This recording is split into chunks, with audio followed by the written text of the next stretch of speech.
Hello, আমি অয়ন দে, international Islamic university চট্টগ্রামে computer science ডিপার্টমেন্টের থার্ড সেমিস্টারের একজন স্টুডেন্ট।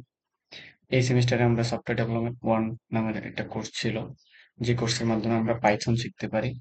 তার পাশাপাশি দুটি প্রজেক্ট করি। বেসিক্যালি আমরা একটি প্রজেক্ট এবং আরেকটি ডিজাঙ্গো প্রজেক্ট করি। এই কোর্সের আমাদের কোর্স টিচার হিসেবে ছিলেন আমাদের শ্রদ্ধেয় এম ফাহিম স্যার। তার নিবিড় তত্ত্বাবধানে আমরা এই দুটি প্রজেক্ট শেষ করি। এখন আমি আপনাদেরকে আমার এই প্রজেক্টগুলো কিভাবে করেছি সেগুলো দেখাবো।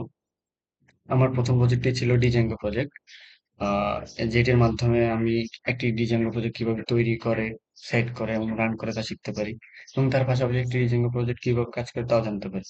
এখন আমি আপনাদেরকে আমার এই ডিজাঙ্গো প্রজেক্টের ব্যাক এন্ডের কাজগুলো দেখাতে যাচ্ছি। প্রথমত একটি মডেল ডট পাই ক্রিয়েট করে, যেখানে অনেকগুলো মডেল থাকে। তারপর হচ্ছে যে আমি অ্যাডমিন ডট পাই গিয়ে এই মডেলগুলো রেজিস্টার করি, পাশাপাশি রান করি।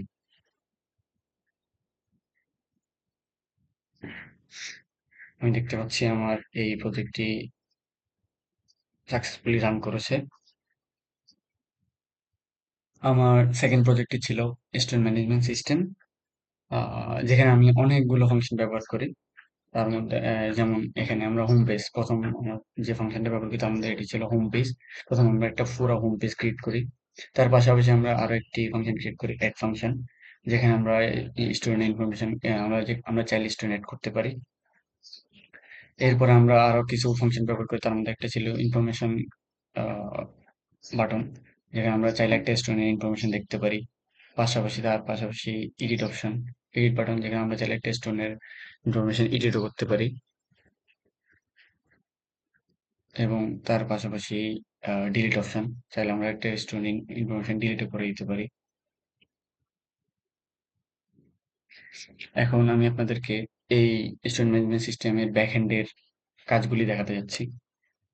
প্রথমে আমরা মডেল ডট পাই স্টুডেন্টের সকল ইনফরমেশন গুলো নিব। যেমন এই একটা স্টুডেন্ট আমরা ইনফরমেশন নিচ্ছি।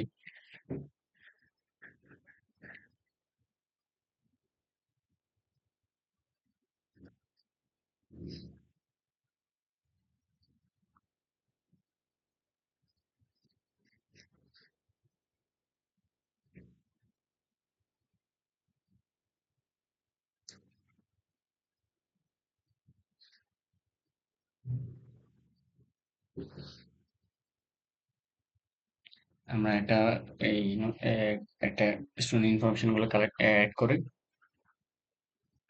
দেন ভিউজ ডট পাই গিয়ে আমরা এই ফাংশন গুলো, অ্যাড ফাংশন, এই যে আমি যে ফাংশনটা ব্যবহার করি, এই অ্যাড ফাংশন, এরা ভিউজ ডট পাই গিয়ে আমরা এই ভিউজ ডট পাই গিয়ে আমরা এই ফাংশন গুলো ক্রিয়েট করি, অ্যাড ফাংশন, পাশাপাশি এডিট অপশন, পাশাপাশি ডিলিট ফাংশন গুলো ব্যবহার করি।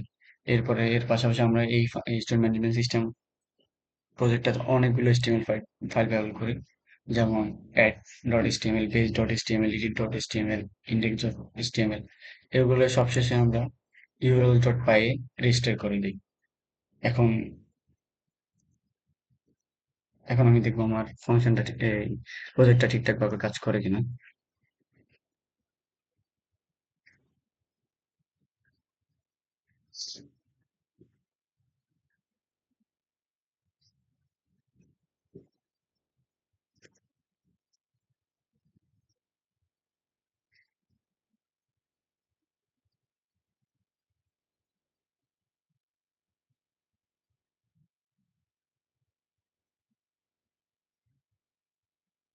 আমি দেখতে পাচ্ছি আমার এই প্রজেক্টটা খুব সফলভাবে কাজ করেছে। আমাদের এই প্রজেক্টগুলো শেষ করার আমার জন্য অসাধারণ একটা অভিজ্ঞতা ছিল। আমি আমার কোর্স টিচার শ্রদ্ধেয় ফাহিম স্যারকে আমার অন্তর থেকে কৃতজ্ঞতা জানাই, এভাবে আমাদেরকে সময় দিয়ে প্রজেক্টগুলো শেষ করার জন্য। ধন্যবাদ স্যারকে।